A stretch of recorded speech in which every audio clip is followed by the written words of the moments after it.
Now, what are the levers? The first lever is growth. Growth is product. Now, product, everybody talks about it, meaning obviously your product has to be good. But product in today's context is no more a product, it's actually a proposition. It's no more about saying this is my product, this is what I want to sell. But it is becoming more of what are the pain points which I'm going to solve using this proposition of mine. Whether it is productized in an X way or a Y way is not important as of today. So it's a proposition which we are talking about, and that's the discovery which we could possibly do as researchers. Questions we should ask: are our customers deriving the most value from our existing offerings? Maybe there is some bit of slack which is there, some bit of puffing which is there in your product, which is our proposition, which is not really serving any purpose, but it's there because we designed it or we thought it is the right one. Are our offerings addressing our customers' pain points? Have we really understood what the customer needs are, the changing needs are in today's context? And our offerings are addressing those? What are the next big thing we can offer to our customers? What is in the new age? What is it that we can do as the next biggest thing from a proper product proposition perspective? What trends will shape up this market? We talk about mobile. I think multiple times we referred to mobile. We have talked about new technologies. We have talked about rapid prototyping. I think we talked about it. A lot of things are happening. All this, how does it impact right from, we're actually doing a study which actually, how does all this impact our supply chain and time to market? These are the kind of things which we need to kind of understand. And how do you prepare for it? How these trends, and how do we do anything with respect to that? The second one is price. Now, obviously, everybody knows. Everybody talks about the 4 Ps. So the question is, or should we say value? Again, similar to product and proposition, are we talking value or we're talking price? I think price is not the only lever we are talking about. Pricing is one part of the value which we offer to the client. So that's something which we are to discover from a perspective of what is it they get in return of what they give you. And that's an exchange which is happening between you, in the value exchange which is happening rather than a price to a product equation.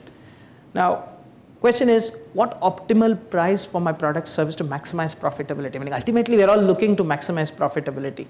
So it's obvious that if you increase the price, the volumes are likely to come down. But where is that inflection point at which you actually maximize profitability? Not only volumes, but actually maximize profitability. What is the right price to maximize the price value equation to the customer? We are in India. Everybody talks about, even if you go to a Sabji Mandi, we talk about what is the price value equation. We do it as a part of it's part of our DNA to do that price value equation. The question is, what is the right price given what I already have, the propositions I have? So that price value equation is the discovery which needs to happen. How do we optimize the product cost structures? I talked about efficiencies. Today, it's one thing is don't cut costs, but increase efficiencies. Now, what are the various things which add on? It could be excise, it could be logistics, it could be any kind of cost which add into it. It could be product. If a product R&D takes 2 years and you can reduce it to 1.5 years, that's 6 months of time you have added to the product life cycle and 6 months lesser in terms of the R&D expenditure.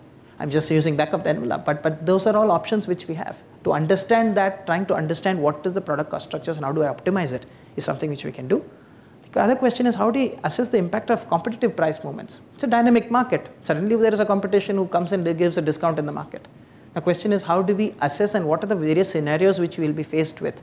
And how does it impact our business and how are we going to react with respect to that? Are questions which we could ask. The third one is channel. Now, from a channel perspective, or should we say value partners? It is no more a channel. It is not you and the distribution.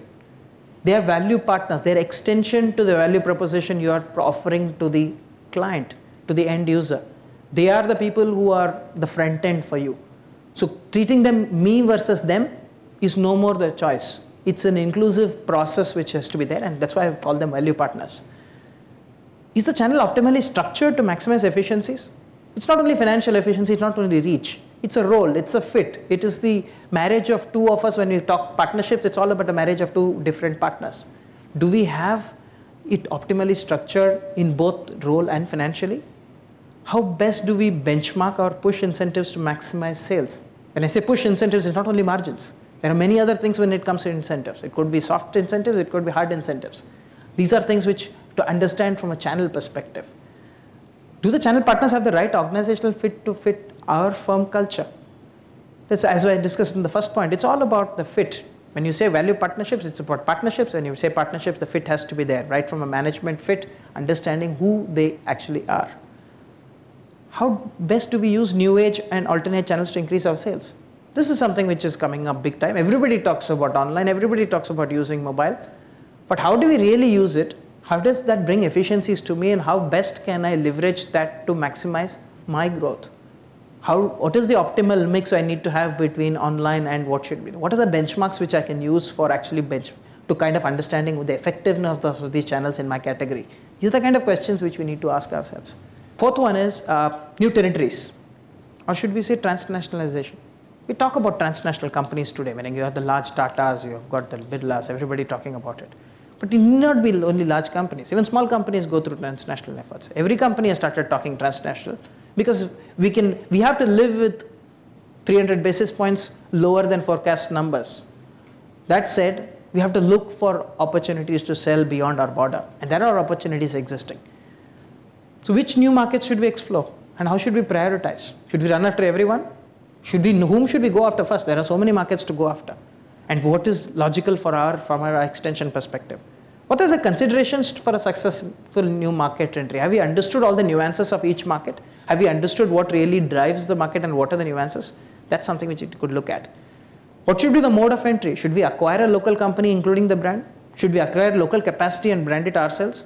Should we go in full-fledged? Should we export it from here? What are the impacts of each one? What is the impact in terms of pricing, in terms of doing business, ease of doing business, regulations, understanding all that? What are the nuances we should be aware of? Each one has their own peculiarities, meaning when people come to India, they talk about peculiarities. Similarly, when you go outside also, peculiarities would be there, cultural peculiarities, business peculiarities, regulatory peculiarities. Understanding them to effectively tap into the market is something which we could ask a question as to what are the things we could do. The last one is inorganic growth options. I think that's always an option we already have. Or should we say competence leapfrogging? It's no more, it's competence, it's no more just an acquisition. It's actually a competence leapfrogging. We are effectively saying instead of building it ground up, we actually go through capacity leapfrog, we go through brand leapfrog, we do some leapfrogging. So it could be a competence leapfrogging. The questions we could ask again, meaning in our expansion plans, would an acquisition give us a head start? Will it really help us in terms of developing our business? The other one, what are the key gaps in our current offer? Would it be catered to by an inorganic acquisition? Most of the times, there are companies, meaning I can't take names, but there are companies who went for an acquisition. I think you mentioned that how did they go for an acquisition without even understanding the market? So, question is, what is it that we'll cater to? It's not only the diligence of the company or the target, but it's also a real diligence of what is it that they're going to add value to us, what values they're going to add to us.